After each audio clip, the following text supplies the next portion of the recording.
ಮಿತ್ರರೇ ನಮಸ್ಕಾರ. ಮಿತ್ರರೇ, ಮಿಡಲ್ ಈಸ್ಟ್ನಲ್ಲಿ ಆರಂಭವಾದಂತಹ ಯುದ್ಧ ವಿಪರೀತವಾಗಿ ಎಸ್ಕಲೇಟ್ ಆಗೋದಕ್ಕೆ ಶುರುವಾಗಿದೆ.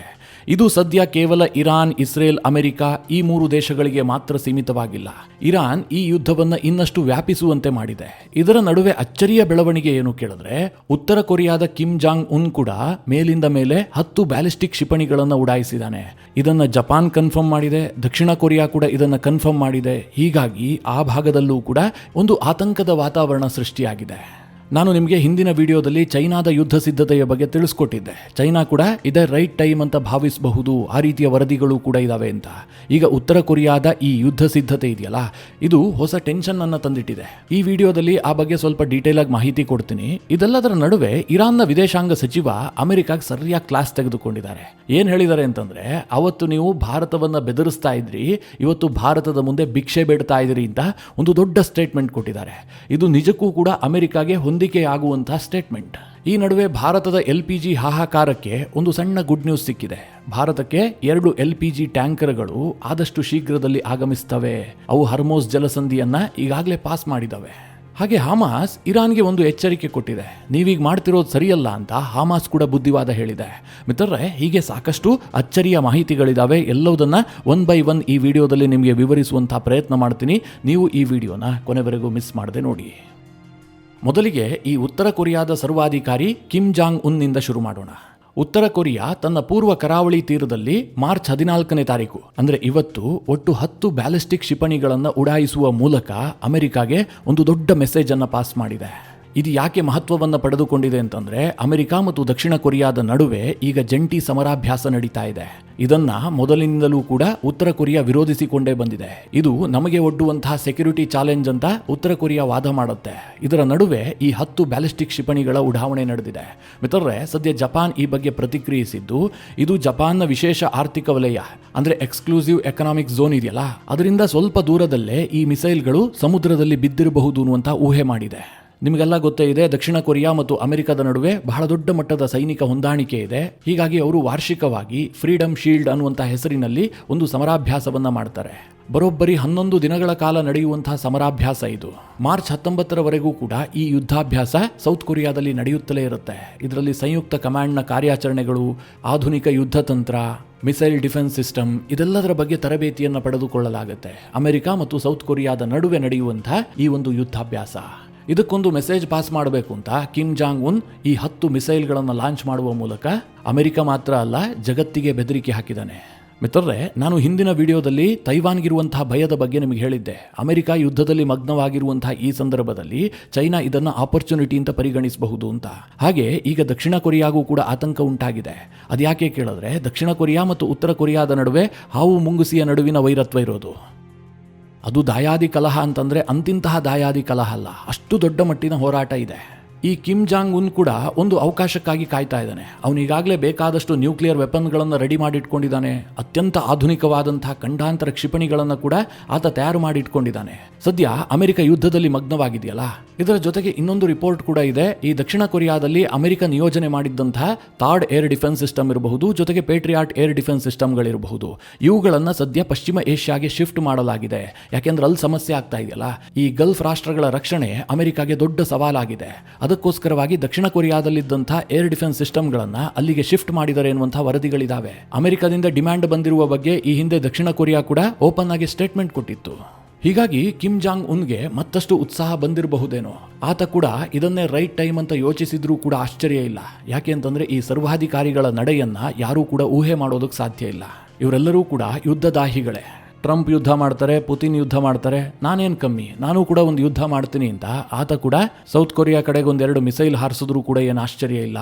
ಅಂತಹ ಹುಂಬ ಈ ಕಿಮ್ ಜಾಂಗ್ ಉನ್. ಹೀಗಾಗಿ ನಾರ್ತ್ ಕೊರಿಯಾ ಮಾಡಿದಂತಹ 10 ಬ್ಯಾಲಿಸ್ಟಿಕ್ ಮಿಸೈಲ್ಗಳ ಪ್ರಯೋಗ ಇದೆಯಲ್ಲ, ಇದನ್ನ ವಿಶ್ವದ ಎಲ್ಲ ಮಾಧ್ಯಮಗಳು ಕೂಡ ಬಹಳ ಎಕ್ಸ್ಟೆನ್ಸಿವ್ಲಿ ಕವರ್ ಮಾಡ್ತಾ ಇದ್ದಾವೆ. ಸದ್ಯದ ಟೈಮಿಂಗ್ ಕಾರಣದಿಂದಾಗಿ ಅದಕ್ಕೆ ಮಹತ್ವವೂ ಕೂಡ ಜಾಸ್ತಿ ಆಗಿದೆ.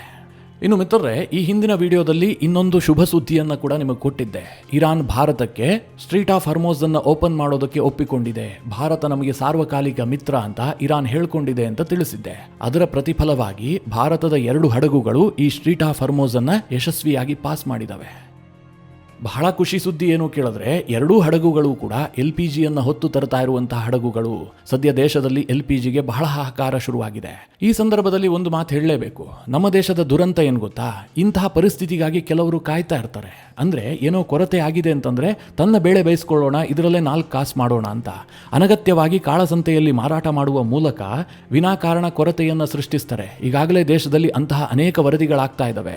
ಇರೋದನ್ನ ಕಷ್ಟದ ಸಮಯದಲ್ಲಿ ಹಂಚಿಕೊಂಡು ಬದುಕೋಣ ಅಂತ ಯಾರೂ ನೋಡೋದಿಲ್ಲ. ಹೀಗಾಗಿ ಈ ಸಮಸ್ಯೆ ಇನ್ನಷ್ಟು ಉಲ್ಬಣಿಸುತ್ತೆ. ಇಂತಹ ಸಂದರ್ಭದಲ್ಲಿ ಇರಾನನ್ನ ಒಪ್ಪಿಸಿ ಭಾರತ ಈ ಹರ್ಮೋಸ್ ಜಲಸಂಧಿಯ ಮೂಲಕ LPG ತರ್ತಾ ಇರೋದಿದೆಯಲ್ಲ, ಇದು ಬಹಳ ದೊಡ್ಡ ಸಾಧನೆಯೇ. ಸದ್ಯ 46,000 ಮೆಟ್ರಿಕ್ ಟನ್ನಷ್ಟು LPG ಹೊತ್ತಂತಹ ನಂದಾದೇವಿ ಎನ್ನುವಂತಹ ಹಡಗು ಈಗಾಗಲೇ ಹರ್ಮೋಸ್ ದಾಟಿ ಓಪನ್ ಸಮುದ್ರವನ್ನು ಪ್ರವೇಶ ಮಾಡಿದೆ. ಇದು ಭಾರತವನ್ನು ತಲುಪೋದಕ್ಕೆ ಇನ್ನು 1.5 ರಿಂದ 2 ದಿನಗಳು ಬೇಕಾಗಬಹುದು ಅಂತ ಅಂದಾಜು ಮಾಡಲಾಗಿದೆ. ಹಾಗೆ ಶಿವಾಲಿಕ್ ಅನ್ನುವಂತಹ ಇನ್ನೊಂದು ಹಡಗು ಕೂಡ ಈಗಾಗಲೇ ಹರ್ಮೋಸ್ ಜಲಸಂಧಿಯನ್ನ ದಾಟಿ ಓಪನ್ ಸಮುದ್ರವನ್ನು ಪ್ರವೇಶ ಮಾಡಿದೆ. ಈ ಎರಡೂ ಹಡಗುಗಳಿಗೂ ಕೂಡ ಭಾರತದ ನೇವಿ ಡೈರೆಕ್ಷನ್ ಮಾಡ್ತಾ ಇದೆ ಎನ್ನುವಂತಹ ಸುದ್ದಿಯೂ ಕೂಡ ಇದೆ. ಸದ್ಯ ಮಿತ್ರರೇ, ಭಾರತದ ಅವಶ್ಯಕತೆಯನ್ನು ನೋಡೋದಾದ್ರೆ ಪ್ರತಿದಿನವೂ ಕೂಡ 80,000 ಟನ್ನಷ್ಟು LPG ಬೇಕಾಗುತ್ತೆ. ಹೀಗಾಗಿ ಪ್ರತಿದಿನವೂ ಕೂಡ ಹರ್ಮೋಸ್ ಜಲಸಂಧಿಯಲ್ಲಿ ಇಂತಹ 2 ಹಡಗುಗಳನ್ನು ಪಾಸ್ ಮಾಡುವಂತಹದ್ದು ಭಾರತಕ್ಕೆ ಅನಿವಾರ್ಯ ಆಗಿದೆ. ಇರಾನ್ ಇದಕ್ಕೆ ಒಪ್ಕೊಂಡಿರುವಂತಹದ್ದು ಬಹಳ ದೊಡ್ಡ ರಿಲೀಫ್. ಆದರೂ ಕೂಡ ನಮಗೇನು ಚಾಲೆಂಜ್ ಇಲ್ಲ ಅಂತೇನಿಲ್ಲ. ಸ್ವಲ್ಪ ಯಾಮಾರಿದ್ರೂ ಕೂಡ ಬಹಳ ದೊಡ್ಡ ನಷ್ಟ ಆಗುತ್ತೆ. ಜೊತೆಗೆ ನಮ್ಮ ಸಿಬ್ಬಂದಿಯ ಪ್ರಾಣಾಪಾಯ ಸಂಭವಿಸುವಂತಹ ಆತಂಕವೂ ಕೂಡ ಇರುತ್ತೆ. ಹೀಗಾಗಿ ಬಹಳ ರಿಸ್ಕಿ ಜಾಬ್ಗೆ ಭಾರತ ಕೈ ಹಾಕಿದೆ. ಆದರೆ ಇದು ಭಾರತಕ್ಕೆ ಅನಿವಾರ್ಯ ಕೂಡ ಆಗಿದೆ. ನಮಗೆ ಬೇರೆ ಆಪ್ಷನ್ ಇಲ್ಲ. ಇದನ್ನು ಹೇಳಿದಾಗ ಕೆಲವರು ಕೇಳಬಹುದು, ಯಾಕೆ ನಾವು LPGಯ ಸ್ಟೋರೇಜ್ಗೆ ಹೆಚ್ಚಿನ ಮಹತ್ವವನ್ನು ಕೊಟ್ಟಿಲ್ಲ? ಈಗ ಭಾರತ ತೈಲವನ್ನು ಸ್ಟೋರೇಜ್ ಮಾಡೋದಕ್ಕೆ ಭಾರಿ ಆದ್ಯತೆಯನ್ನು ಕೊಟ್ಟಿದೆ. ನಾವು 70 ರಿಂದ 75 ದಿನಕ್ಕೆ ಬೇಕಾಗುವಷ್ಟು ತೈಲವನ್ನು ಸ್ಟೋರೇಜ್ ಮಾಡಿಟ್ಕೊಂಡಿದ್ದೀವಿ. ವರ್ಷದಿಂದ ವರ್ಷಕ್ಕೆ ಈ ಕೆಪಾಸಿಟಿಯನ್ನು ಜಾಸ್ತಿ ಮಾಡ್ತಾ ಇದ್ದೀವಿ. ಈ ಹಿಂದೆ 40 ರಿಂದ 45 ದಿನಗಳಿಗೆ ಸಾಕಾಗುವಷ್ಟು ತೈಲದ ಸ್ಟೋರೇಜ್ ಭಾರತದಲ್ಲಿ ಇರ್ತಾ ಇತ್ತು. ಈಗ ಬೇಡಿಕೆ ಜಾಸ್ತಿ ಆದರೂ ಕೂಡ ನಾವು 70 ರಿಂದ 75 ದಿನಕ್ಕೆ ಬೇಕಾಗುವಷ್ಟು ತೈಲವನ್ನು ಸ್ಟೋರ್ ಮಾಡ್ತಾ ಇದ್ದೀವಿ. ಆದರೆ LPGಯನ್ನು ಹೀಗೆ ಮಾಡಬಹುದಿತ್ತಲ್ಲ, ಯಾಕೆ ಮಾಡ್ತಾ ಇಲ್ಲ? ಸರ್ಕಾರ ಯಾಕೆ ಅದರ ಬಗ್ಗೆ ಗಮನ ಹರಿಸ್ತಾ ಇಲ್ಲ? ಹೀಗೆಲ್ಲ ಪ್ರಶ್ನೆಗಳಿದ್ದಾವೆ. ಮಿತ್ರರೇ, LPGಯನ್ನು ಸ್ಟೋರ್ ಮಾಡುವಂಥದ್ದು ಅಷ್ಟು ಈಸಿ ವಿಚಾರ ಅಲ್ಲ. ಅದಕ್ಕೆ ಬಹಳ ದೊಡ್ಡ ಟೆಕ್ನಾಲಜಿ ಬೇಕಾಗುತ್ತೆ. ವಿಪರೀತವಾಗಿ ಖರ್ಚು ಕೂಡ ಬರುತ್ತೆ. ನಾವು ಅದನ್ನು ಸ್ಟೋರ್ ಮಾಡಿ ಇಡೋದಕ್ಕೆ ಶುರು ಮಾಡಿದ್ರೆ ಅದನ್ನು ಮೇಂಟೈನ್ ಮಾಡಬೇಕಲ್ಲ, ಅದಕ್ಕೂ ಮಾರಾಟ ಆಗುವಂತಹ ದರಕ್ಕೂ ಹೊಂದಾಣಿಕೆ ಬರೋದಿಲ್ಲ. ಬಹಳ ರಿಸ್ಕ್. ಸ್ವಲ್ಪ ಯಾಮಾರಿದ್ರೂ ಕೂಡ ಬಹಳ ದೊಡ್ಡ ಅನಾಹುತಗಳು ಸಂಭವಿಸುತ್ತೆ. ಸಾವಿರಾರು ಟನ್ LPGಯನ್ನು ಸ್ಟೋರ್ ಮಾಡಿರ್ತಾರಲ್ಲ, ಒಂದು ಸಣ್ಣ ಕಿಡಿ ಸಾಕು. ಅದು ಸೃಷ್ಟಿಸುವಂತಹ ಹಾನಿಯ ಬಗ್ಗೆ ನೀವು ಊಹೆ ಮಾಡೋದಕ್ಕೂ ಸಾಧ್ಯ ಇಲ್ಲ. ಹೀಗಾಗಿ ಸರ್ಕಾರಗಳು ಇಂತಹ ಕ್ರಮಕ್ಕೆ ಮುಂದಾಗಿರೋದಿಲ್ಲ. ಆದರೆ ಯಾವ ದೇಶವೂ ಮಾಡಿಲ್ವಾ ಕೇಳಿದ್ರೆ, ಅಮೆರಿಕ ಬಹಳ ದೊಡ್ಡ ಪ್ರಮಾಣದಲ್ಲಿ LPG ಮತ್ತು LNGಯನ್ನು ಸ್ಟೋರ್ ಮಾಡುತ್ತೆ. ಚೈನಾ ಕೂಡ LPGಯನ್ನು ಸ್ಟೋರ್ ಮಾಡುತ್ತೆ, LNGಯನ್ನು ಸ್ಟೋರ್ ಮಾಡೋದಿಲ್ಲ. ಉಳಿದಂತೆ ಬೇರೆಲ್ಲ ದೇಶಗಳು ಕೂಡ ಅವತ್ತವತ್ತು ತರಿಸ್ಕೊಳ್ತವೆ, ಹಾಗೆ ಖಾಲಿ ಮಾಡ್ತವೆ. ಬಹಳ ದೊಡ್ಡ ಪ್ರಮಾಣದಲ್ಲಿ ಸ್ಟೋರ್ ಮಾಡೋದಕ್ಕೆ ಹೋಗೋದಿಲ್ಲ. ಇನ್ನು ಇದೆಲ್ಲದರ ನಡುವೆ ಇರಾನ್ನ ವಿದೇಶಾಂಗ ಸಚಿವ ಅಬ್ಬಾಸ್ ಅರಾಕ್ಚಿ ಒಂದು ಟ್ವೀಟ್ ಮಾಡ್ತಾರೆ. ಅದು ಕೂಡ ಭಾರತಕ್ಕೆ ಸಂಬಂಧಪಟ್ಟಂತೆ. ಅದು ಬಹಳ ಇಂಟ್ರೆಸ್ಟಿಂಗ್ ಆಗಿದೆ. ಅವರು ಅಮೆರಿಕವನ್ನು ಹೇಗೆ ಕಾಲೆಳೆದಿದ್ದಾರೆ ಅಂತಂದರೆ, ಅಮೆರಿಕದ ದ್ವಿಮುಖ ನೀತಿಯ ಬಗ್ಗೆ ಈ ಹಿಂದೆ ಭಾರತ ಯಾವ ರೀತಿಯಾಗಿ ಜಾಡಿಸ್ತಾ ಇತ್ತೋ ಅದೇ ಟೋನ್ನಲ್ಲಿ ಇರಾನ್ನ ವಿದೇಶಾಂಗ ಸಚಿವರು ಕೂಡ ಜಾಡಿಸಿದ್ದಾರೆ.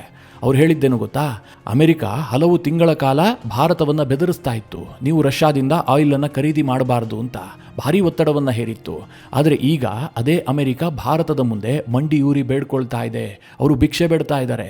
ಏನಂತ? ನೀವು ರಷ್ಯಾದಿಂದ ಆಯಿಲನ್ನು ಖರೀದಿ ಮಾಡಿ ಅಂತ. ಇರಾನ್ ವಿರುದ್ಧ ನಡೀತಾ ಇರುವಂತಹ ಈ ಅಕ್ರಮ ಯುದ್ಧಕ್ಕೆ ಬೆಂಬಲ ನೀಡಿದರೆ ಅಮೆರಿಕ ರಷ್ಯಾ ವಿರುದ್ಧ ನಮಗೆ ಬೆಂಬಲ ಕೊಡುತ್ತೆ ಅಂತ ಯುರೋಪ್ ಭಾವಿಸಿದೆ. ಇದು ಬಹಳ ದುಃಖಕರ ಅಂತ ಅಬ್ಬಾಸ್ ಅರಾಕ್ಚಿ ಟ್ವೀಟ್ ಮಾಡಿದ್ದಾರೆ. ಇಲ್ಲಿ ಇರಾನ್ ಹೇಳ್ತಾ ಇರುವಂತಹದ್ದು 100% ಸತ್ಯ. ಈ ಯುದ್ಧದಿಂದ ಅತಿ ಹೆಚ್ಚು ಲಾಭ ಮಾಡ್ಕೊಳ್ತಾ ಇರುವಂತಹದ್ದು ಪುತಿನ್ಗೆ ಲಾಭ ಆಗ್ತಾ ಇದೆ ಅಂತಂದ್ರೆ ಅದು ಉಕ್ರೇನ್ ವಿರುದ್ಧ ಬಳಕೆ ಆಗೋದಿಲ್ವಾ? ಈ ಹಿಂದೆ ಇವರು ಹೇಳ್ತಾ ಇದ್ರಲ್ಲ, ಭಾರತ ರಷ್ಯಾದಿಂದ ತೈಲ ಖರೀದಿ ಮಾಡಿದ್ದೆ ಆದರೆ ಪುತಿನ್ಗೆ ಹಣ ಸಿಕ್ಕಿಬಿಡುತ್ತೆ, ಆ ಹಣದಿಂದ ಅವರು ಉಕ್ರೇನ್ ವಿರುದ್ಧ ಯುದ್ಧ ಮಾಡ್ತಾರೆ ಅಂತ. ಹಾಗಾದರೆ ಈಗ 1 to 2 ಪುತಿನ್ ಲಾಭ ಮಾಡ್ತಾ ಇದ್ದಾರೆ. ಈ ಹಿಂದೆ ಏನು ನಷ್ಟ ಆಗಿತ್ತಲ್ಲ ಅದೆಲ್ಲದನ್ನು ಸೇರಿಸಿ ವಸೂಲಿ ಮಾಡ್ತಾ ಇದ್ದಾರೆ. ಎಷ್ಟು ಕೇಳಿದ್ರೆ, ಈ ಯುದ್ಧ ಶುರುವಾದ ಬಳಿಕ ರಷ್ಯಾದ ತೈಲ ಆದಾಯದಲ್ಲಿ 14% ರೈಸ್ ಆಗಿದೆ. ಈ ಹಿಂದೆ ಅವರು ಪ್ರತಿದಿನ ತೈಲ ಮಾರಾಟದಿಂದ 173 ಮಿಲಿಯನ್ ಯೂರೋನಷ್ಟು ಹಣ ಗಳಿಸ್ತಾ ಇದ್ರು. ಅಂದರೆ ಭಾರತದ ರೂಪಾಯಿಯಲ್ಲಿ ಹೇಳಬೇಕು ಅಂತಂದ್ರೆ 1833 ಕೋಟಿ. ಒಂದು ದಿನಕ್ಕೆ ರಷ್ಯಾ ಈ ಹಿಂದೆ ಗಳಿಸ್ತಾ ಇದ್ದಂತಹ ತೈಲದ ಆದಾಯ ಈಗ ಅದು 2459 ಕೋಟಿಗೆ ಏರಿಕೆ ಆಗಿದೆ. 600 ಕೋಟಿ ಹೆಚ್ಚುವರಿಯಾಗಿ ಪ್ರತಿದಿನ ಪುತಿನ್ ಲಾಭ ಮಾಡ್ತಾ ಇದ್ದಾರೆ. ಇದು ಅಮೆರಿಕದ ಡಬಲ್ ಸ್ಟ್ಯಾಂಡರ್ಡ್ ಅಲ್ವಾ? ಈಗಲೂ ಸಹ ರಷ್ಯಾ ಉಕ್ರೇನ್ ಮೇಲೆ ಯುದ್ಧ ಮಾಡೋದನ್ನೇನು ನಿಲ್ಲಿಸಿಲ್ಲ ತಾನೆ. ಇಂತಹ ಸಂದರ್ಭದಲ್ಲಿ ರಷ್ಯಾದಿಂದ ಆಯಿಲ್ ಖರೀದಿಗೆ ಅಮೆರಿಕ ಹೇಗೆ ಒಪ್ಕೊಳ್ಳುತ್ತೆ? ಅದನ್ನೇ ಈಗ ಇರಾನ್ನ ವಿದೇಶಾಂಗ ಸಚಿವರು ಲೇವಡಿ ಮಾಡಿರೋದು. ಇನ್ನೊಂದು ನನಗೆ ಬಹಳ ಇಂಟ್ರೆಸ್ಟಿಂಗ್ ಅನಿಸಿದ್ದೇನು ಕೇಳಿದ್ರೆ, ಹಮಾಸ್ನವರು ಇರಾನ್ಗೆ ಹೇಳದಂಥ ಬುದ್ಧಿವಾದ.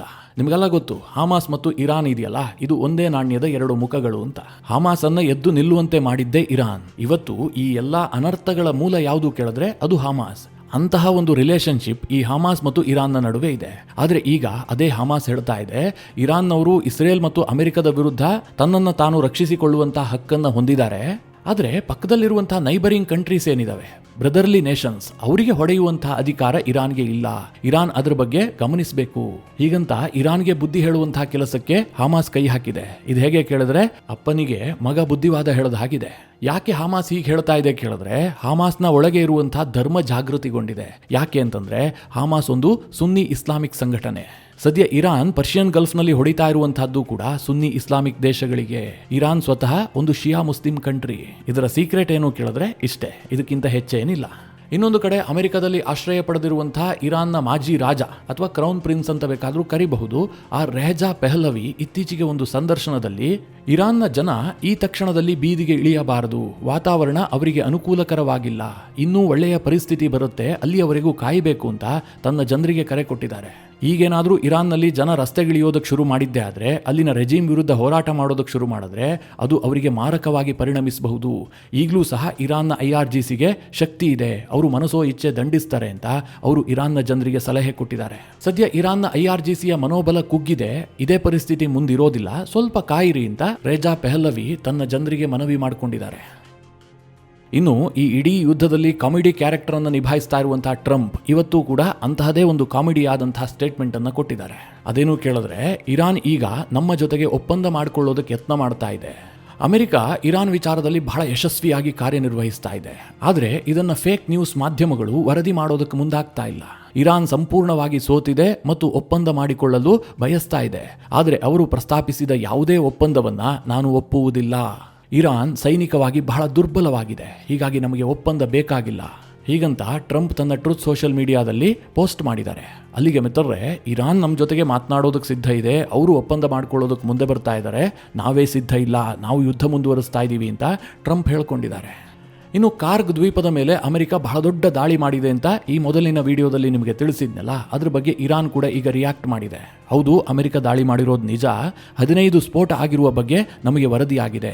ಆದರೆ ಅಲ್ಲಿದ್ದಂಥ ತೈಲ ರಫ್ತು ಕೇಂದ್ರಗಳಿಗೆ ಏನೂ ತೊಂದರೆ ಆಗಿಲ್ಲ, ಅದೆಲ್ಲವೂ ಕೂಡ ಕಾರ್ಯನಿರ್ವಹಿಸ್ತಾ ಇದ್ದಾವೆ. ಒಂದು ವೇಳೆ ಅಮೆರಿಕ ಏನಾದರೂ ನಮ್ಮ ತೈಲ ಕೇಂದ್ರಗಳಿಗೆ ಹೊಡೆಯುವಂತಹ ಪ್ರಯತ್ನ ಮಾಡಿದ್ದೇ ಆದರೆ ನಾವು ಬಹಳ ದೊಡ್ಡ ಪ್ರಮಾಣದಲ್ಲಿ ರಿಟಾಲಿಯೇಟ್ ಮಾಡ್ತೀವಿ, ಅದರ ತೀವ್ರತೆಯನ್ನು ನಾವೇನೂ ಹೇಳೋದಿಲ್ಲ ಅಂತ ಇರಾನ್ನ IRGC ಹೇಳ್ಕೊಂಡಿದೆ. ಇದಿಷ್ಟು ಯುದ್ಧದ ಒಂದಿಷ್ಟು ಮಾಹಿತಿ. ಈ ವಿಚಾರಗಳ ಕುರಿತಾಗಿ ನಿಮ್ಮ ಅನಿಸಿಕೆ ಅಭಿಪ್ರಾಯಗಳೇನು ಕಮೆಂಟ್ ಮಾಡುವ ಮೂಲಕ ನಮಗೆ ತಿಳಿಸಿ. ಹಾಗೆ ನಿಮಗೆ ಈ ವಿಡಿಯೋ ಇಷ್ಟವಾದರೆ ಲೈಕ್ ಮಾಡಿ. ಜೊತೆಗೆ ನೀವಿನ್ನೂ ನಿಮ್ಮ ನೆಚ್ಚಿನ ಸಂಸ್ಕಾರ ಸೌರಭ ಯೂಟ್ಯೂಬ್ ಚಾನಲ್ನ ಸಬ್ಸ್ಕ್ರೈಬ್ ಮಾಡಿಲ್ಲ ಅಂತಾದರೆ ಈ ಕೂಡಲೇ ಸಬ್ಸ್ಕ್ರೈಬ್ ಮಾಡಿ. ಮುಂದಿನ ಎಲ್ಲ ಅಪ್ಡೇಟ್ಗಳ ನೋಟಿಫಿಕೇಷನ್ಗಾಗಿ ಬೆಲ್ ಐಕಾನ್ ಒತ್ತಿ.